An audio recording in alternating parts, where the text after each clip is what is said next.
విషయం ఏంటంటే నాకు మా ఆయన చనిపోయినాక అంతకుముందు 2 సంవత్సరాలు వచ్చి మేము బంద్ అయ్యాము. మళ్ళీ మా ఆయన చనిపోయినాక 2 సంవత్సరాలు అవుతుంది నేను రావడానికి. నాకు అంతకుముందు ఇల్లు లోన్తోని 8 లక్షల అప్పు ఉండేది.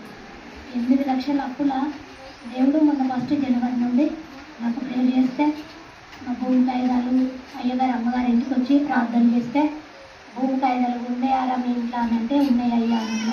దాని గురించి తిరుగురా అల్లుడే అన్నీ చేస్తాడు సతీష్ అయ్యా పని చేస్తాడనంటే అయ్య కడిగిన పోతే నాకు ఆ కాగితాల ద్వారా దేవుడు 3 లక్షల రూపాయలు ఇప్పించిండు. 8 లక్షల అప్పు ఉండే. ఎట్లా అయ్యా అంటే ఏం కాదు నువ్వేం టెన్షన్ పడకు, ఏం వరి కాకు, దేవుడు నేను తీరుతాడు అనేది మళ్ళీ సతీష్ అయ్యను మార్చి ఆయన ధారణ అమ్మగారి ధారణ అయ్యగారి ధారణ నాకు దేవుడు 8 లక్షలల్లో 4 లక్షల అప్పు దేవుడు 1 జనవరి నుండి ఇప్పటి వరకు తీర్పిండు. నాకు అమ్మగారితోనే అయ్యగారితోనే డబ్బు ఇస్తాడు రా దేవుడు, నీకు డబ్బా కూడా నువ్వు పని చేయని అవసరం లేదు అని మా ఆయన చనిపోయిన కానుండి 2 సంవత్సరాల కానుండి మా మామతో మేము తల్లి నలుగురము కూర్చోకుండా ఆ డబ్బా ఇచ్చేడే దేవుడు డబ్బా కూడా ఇప్పించిండు. మేము రోడ్డు మీద పెట్టుకున్నాము. మొన్ననే అవుతుంది 2 వారాలు అవుతుంది. అమ్మగారు అయ్యగారు ప్రేర్ చేసిండు. రోజు 500 గిరాకీ అవుతుంది నాకు. అట్లనే ఇంకా 4 లక్షలు అప్పు ఉంది. నా బిడ్డకు జాబ్ రావాలని 4 లక్షలు కూడా దేవుడు నాకు తీరుస్తా అని ఇచ్చిండు, తీరుతాడు.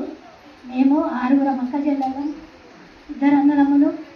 నాకెవరు 10 రూపాయలు కూడా సాయం చేయలేదు. ఇప్పటి వరకు కూడా దేవుని ద్వారానే బతుకుంటా వస్తున్నాను. నా కుటుంబానికి దేవుడే ఎన్నో సాయం చేశాడు. పిల్లలు కూడా తినడానికి కూడా తిండి ఒకప్పుడు దొరకకపోయేది. అక్కడి నుండి చదువులకైనా ఏదైనా మన దేవుడే ఇస్తాడు. మా బిడ్డకు కూడా జాబ్ కావాలని కొట్టాడు. దేవునితో జాబ్ ఇస్తా అని కూడా చెప్పిండు. జాబ్ గురించి అయ్యగారు అమ్మగారు మీరందరూ ప్రేర్ చేయాలని దేవునికి వందనాలు చేస్తున్నాయి. చిన్న